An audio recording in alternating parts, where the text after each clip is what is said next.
Brazil ফুটবলে লাগতে চলেছে পালাবদলের হাওয়া। দেশটির ফুটবল ফেডারেশনে আসতে চলেছে বড় পরিবর্তন। সিবিএফ এর নতুন সভাপতি হতে যাচ্ছেন সেলেসাও কিংবদন্তি রোনালদো নাজারিও। দর্শক, ব্রাজিল ফুটবলের নতুন প্রেসিডেন্ট হিসেবে আপনারা কাকে দেখতে চান তা আমাদের অবশ্যই কমেন্ট করে জানাবেন। সময়টা ভালো কাটছে না সেলেসাও ফুটবলের। একের পর এক হতাশা যেন আঁকড়ে ধরে আছে ব্রাজিলকে। হঠাৎ করে ব্রাজিল ফুটবলের এমন দুর্দশার জন্য দায়ী করা হচ্ছে দেশটির ফুটবল ফেডারেশনকে। মূলত সিবিএফ সভাপতির দিকেই যাচ্ছে সমালোচনার তীর। গত কয়েক বছর যাবৎ সিবিএফ এর সভাপতি হিসেবে একের পর এক বিতর্কিত সিদ্ধান্ত নিয়ে ব্রাজিল ফুটবলে কেবল বিপদই ডেকে এনেছেন হের্নাল্ডো রদ্রিগেজ। তবে এবার ঘটতে চলেছে রদ্রিগেজের পতন। নির্বাচন করা হবে সিবিএফ এর নতুন সভাপতি। সেলেসাও ফুটবলের নতুন সভাপতি হিসেবে সবার প্রথমে নাম উঠে এসেছে কিংবদন্তি রোনালদো নাজারিওর। শুধু নামটাই উঠে আসেনি, রোনালদো নিজের মুখেই স্বীকার করেছেন সিবিএফ এর নতুন সভাপতি হওয়ার ব্যাপারটি।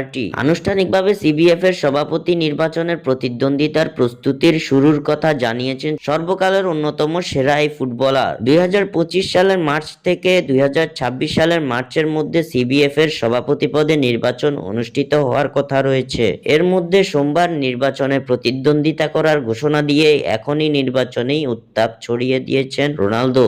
এই প্রসঙ্গে ব্রাজিলের 2002 বিশ্বকাপ জয়ের নায়ক বলেছেন, আমার মধ্যে অনেক তাড়না কাজ করছে। সবচেয়ে বড় তাড়না হচ্ছে ব্রাজিলের ফুটবলকে আবারও বৈশ্বিক স্তরে ফিরিয়ে আনা। আমার সঙ্গে যা হচ্ছে সেটা হলো মানুষ আমাকে রাস্তায় দাঁড় করিয়ে খেলায় ফিরে আসতে বলে, কারণ জাতীয় দলের অবস্থা এখন খুব একটা ভালো জায়গায় নেই। মাঠে ও মাঠের বাইরে কিছুই ঠিক নেই। নিজের লক্ষ্য নিয়ে দা ফেনোমেনন খ্যাত রোনালদো আরো বলেছেন, সাবেক ফুটবলারদের এবং সত্যিকারের নায়কদের কথা শোনা হবে আমার ম্যানেজমেন্টের গুরুত্বপূর্ণ একটি বিষয়। আমার লক্ষ্য থাকবে ব্রাজিলের কিংবদন্তি ফুটবলারদের সামনে নিয়ে আসা। আমি চাই সিবিএফ কে ব্রাজিলের সবচেয়ে পছন্দের একটি প্রতিষ্ঠান হিসেবে প্রতিষ্ঠিত করতে। স্বাক্ষর থেকে সাদবিন ইসলাম।